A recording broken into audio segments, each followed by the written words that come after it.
रहे हैं, आप कंप्लीट कर लीजिए, बोल लीजिए चौधरी जी, आपकी शिकायत बोल लीजिए, बोल लीजिए चौधरी जी, आप बोल लीजिए, 30 सेकंड और बोल लीजिए, बताइए सर क्या कह रहे हैं। अमन जी मैं आपको ये बताना चाहता हूं, देश के लिए शहीद होने वाले लोग हैं, देश के लिए अन्न पैदा करने वाले लोग हैं। अगर आप हमें हिंदू मुस्लिम में लड़ाना चाहते हो, ये आपका सपना पूरा नहीं होगा।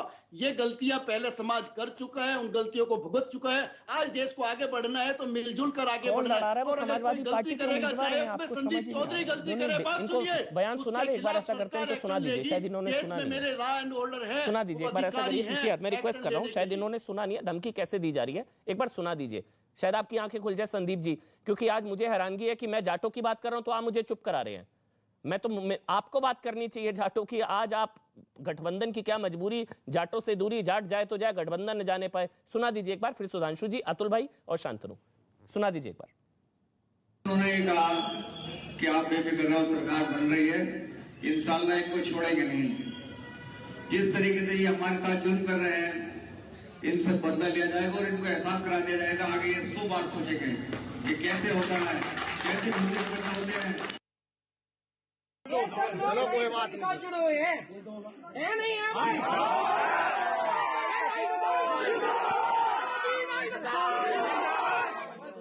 आप भी नाई के भाई और हम भी भाई हैं, बिल्कुल कहने वाले कुछ लोगों की तो गारंटी नहीं है मेरे भाई।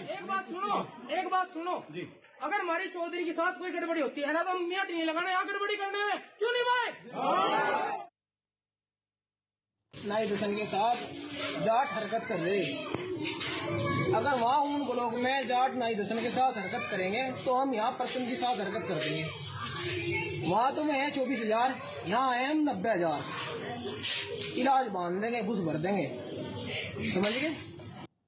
अब सोचिए, वो कह रहे हैं कि जाट हैं 24,000, हम हैं 90,000, इलाज बांध देंगे। फिर कह रहे हैं कि अगर नाहिद हसन के साथ वहां कोई गड़बड़ी होती है तो मिनट नहीं लगाने के हम यहाँ गड़बड़ी करने में।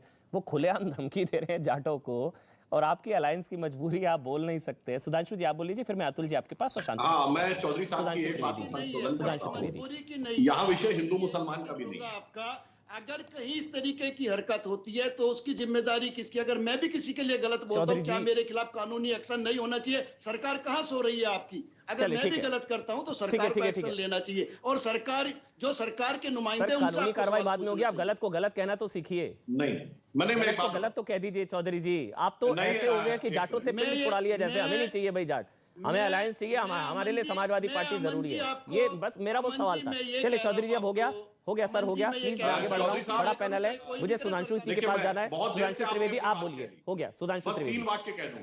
हाँ चौधरी साहब, जो ये बयान है ना, ये तो सीधे राजनीतिक बयान है कि वहां उसके साथ गड़बड़ हुई तो यहां हम गड़बड़ कर देंगे और हम ठीक कर देंगे, बांध देंगे। अगर आप कानूनी कार्रवाई की बात करते हैं तो ये कानूनी दृष्टि का बयान नहीं है कि कार्रवाई हुआ से कोई इसमें आके एफआईआर कराए। अदरवाइज कोई राजनीतिक दृष्टि से कह रहा है 24,000 है, 90,000 है, उनके साथ गड़बड़ हुई, हम यहाँ ठीक कर देंगे, ये तो आपकी गैरत की बात है। ये राजनीतिक और नैतिक प्रश्न है, ये कानूनी और संवैधानिक प्रश्न नहीं है। दूसरी बात, आपकी बात से मैं सहमत हूं, बात सिर्फ हिंदू मुसलमान की नहीं। अब देखिए, आप बोल चुके हैं, आप अपने टाइम पे बोलिए साहब, कितनी देर आप बोल चुके हैं, मैं शांति से। चौधरी जी एक मिनट रुक जाइए, त्रिवेदी जी कंप्लीट करिए। दर्शकों को समझ। आपको याद दिलाना चाहता हूं, आपने भी कहा था कि चौधरियों की चौधराहट निकाल दी हमने पश्चिम उत्तर प्रदेश। चलिए ठीक है चौधरी जी, एक मिनट रुकिए सर, आप बहुत देर बोले, वो चुपचाप सुन रहे थे। संदीप जी, मैं फिर एक बार स्पष्ट कर देना चाहता हूं, प्लीज। संदीप जी, आप मेरे जिस वीडियो की बात कर रहे हैं वो कितने मिनट का था, आपने देखा था? 10 सेकंड का काटा गया, वो पूरा परिवारवाद के ऊपर था, जिसमें मैंने दक्षिण भारत के कर्नाटक से लेके आंध्र के परिवारों की हार से लेके यहां जयंत और अजीत सिंह जी के बारे में था। हमने राजस्थान का भी उल्लेख किया। एक स्टेटमेंट में 10 सेकंड निकाल के केवल यूपी वाला दुष्प्रचार किया गया, वो डॉक्टर्ड वीडियो था। मैं बता रहा हूं, एबीपी न्यूज पे बहस थी, परिवारवाद के ऊपर थी, 2019 के चुनाव के बाद थी, ओवैसी के साथ थी, मैंने उत्तर तक दक्षिण तक परिवारवाद को बोला था। खैर, अब विषय पे आता हूं। देखिए, आपका धन्यवाद करता हूं सुधांशु जी, आपने सफाई दी इस चीज पे, मैं आपका धन्यवाद करता हूं। हाँ, अब मैं एक और बात बताऊं। देखिए, मैं एक और बात, थोड़ा सा एक बात कह दूं, जाटों ने सिर्फ मुस्लिमों से नहीं लड़ा है।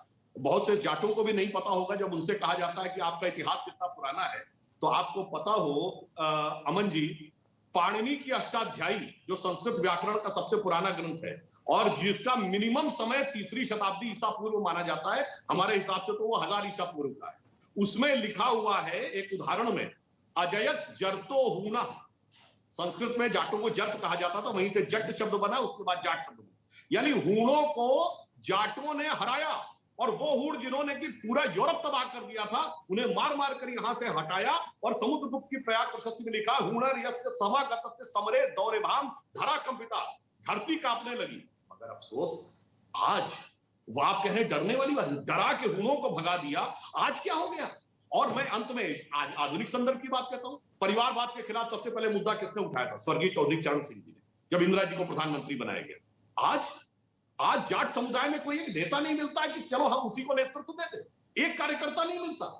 अखिलेश जी की पार्टी में यादव में एक यादव नहीं खड़ा कर पाए 24 साल में, चलो इसको भी हम पार्टी का नेतृत्व दे दें, ये पार्टी में नंबर 2 ही बन जाए, नंबर 1 न बने। इसीलिए मैंने कहा जाति के नाम पर जात को जागीर बनाकर अपना राज परिवार चला। ठीक है, और सत्ता के लिए सिद्धांतों से समझौता, यह आपका आरोप है। मेरे साथ ना इस वक्त राष्ट्रीय जाट महासंघ उत्तर प्रदेश के प्रदेश अध्यक्ष रोहित जाखड़ जी भी जुड़ गए हैं। लेकिन पहले रोहित जी, मैं आपसे 2 से 3 मिनट लूंगा, जो बाकी पैनल है मैं एक कमेंट उनका ले लेता हूं, उसके बाद रोहित जी मैं आपके पास आऊंगा। शांतनु पहले मेरे साथ हैं। शांतनु, बातें तो एकता की गई थी, तो एकता दिखनी चाहिए, लेकिन जाटों ने हाथ बढ़ाया, बदले में उनको धमकाया गया। भाई जाटों ने तो बड़ा दिल दिखाया, हाथ बढ़ाया, 13 में जो हुआ वो सबने देखा, लेकिन उसके बावजूद उन्होंने हाथ बढ़ाया, बदले में धमकाया। रोहित जी आ रहा हूं, पहले शांतनु। अमन भाई, आप मुझे सुन पा रहे होंगे? मैं इस समय बॉस्टन में हार्वर्ड यूनिवर्सिटी से थोड़ा दूर बैठा हूं। कल शाम को हम हार्वर्ड में योगी आदित्यनाथ को डिस्कस कर रहे थे। मैं थोड़ी आपकी डिबेट से कहूंगा कि जब मैं यहाँ पे चर्चा करता हूं और मैं देख रहा हूं किस तरह से उत्तर प्रदेश का चुनाव है जो वैश्विक हो गया है, तो वहां वो योगी आदित्यनाथ को एक इंटरनेशनल लीडर की तरह डिस्कस कर रहे हैं। वहाँ डिस्कशन हो रहा है कि एक मंक को क्यों एक्टिव पॉलिटिकल रोल में आना चाहिए, और यहाँ पे अखिलेश चुनाव को फिर वो जाट मुस्लिम उसमें ले जा रहे हैं।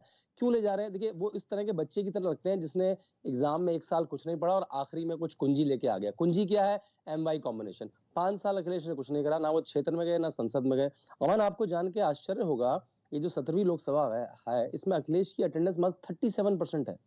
37%, मतलब वो लखनऊ से दिल्ली नहीं आ सकते हैं। वो 2.5 साल में 2.5 बार आजमगढ़ नहीं गए, और अब अंत में 3 महीने पहले वो एक्टिव हो गए हैं, तो कुंजी निकाल ली उन्होंने पुरानी। MY कॉम्बिनेशन है, और तो वो M को तो वो कुछ ना कुछ फ्यूल देते ही रहेंगे।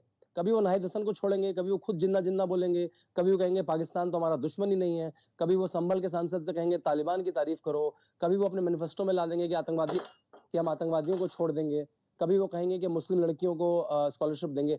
तो मेरे ख्याल से वो एक अपनी आखिरी कुंजी यूज कर रहे हैं कॉन्टेस्ट में रहने के लिए, और ये हमें दिखता रहेगा अभी से अंत तक। मुस्लिम जाट कॉम्बिनेशन भी हमने सुना था।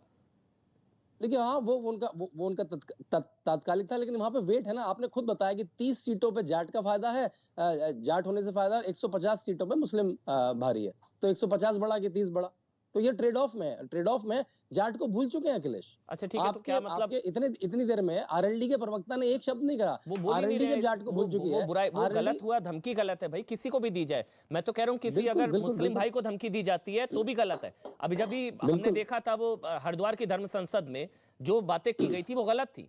किसी मुसलमान को धमकी मिले, किसी हिंदू को मिले, वो गलत है। अगर जाटों को धमकी दी जा रही है, देने वाले का धर्म नहीं सूट करता तो चुप है, अलायंस सूट नहीं करता। रोहित जी मेरे साथ इस वक्त हैं, जो कि मैं फिर से बता रहा हूं राष्ट्रीय जाट महासंघ उत्तर प्रदेश के प्रदेश अध्यक्ष हैं, रोहित जाखड़ जी।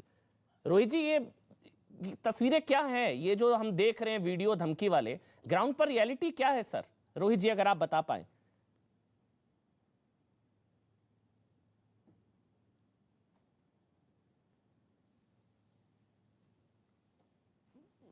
रोहित जी, आपकी आवाज नहीं आ रही है, मैं दोबारा से कनेक्ट करूं आपको? इनका ऑडियो नहीं आ पा रहा है। रोहित जी, आपका ऑडियो नहीं आ रहा, मैं फिर से कनेक्ट करूंगा। अब आप बोलिए अगर आपकी आवाज आ रही है तो। रोहित जी, हेलो जी, बोलिए, अब आपकी आवाज आ रही है। हाँ, आपकी आवाज आ रही है। अमन जी, मैं कह रहा हूं धमकी देने वाला कोई भी व्यक्ति हो, किसी जाति धर्म संप्रदाय से ताल्लुक रखता हो, अगर धमकी दे रहा है तो उसके खिलाफ सख्त से सख्त कानूनी कार्रवाई होनी चाहिए। हमें उससे कोई लेना देना नहीं है। वो जो व्यक्ति गलत बोलेगा उसकी सजा गलत होगी। हेलो, एसपी उम्मीदवार और एसपी उम्मीदवार के समर्थक हैं, समाजवादी पार्टी के उम्मीदवार हैं और उनके समर्थक हैं। देखिए, वो जाटों को धमका रहे हैं।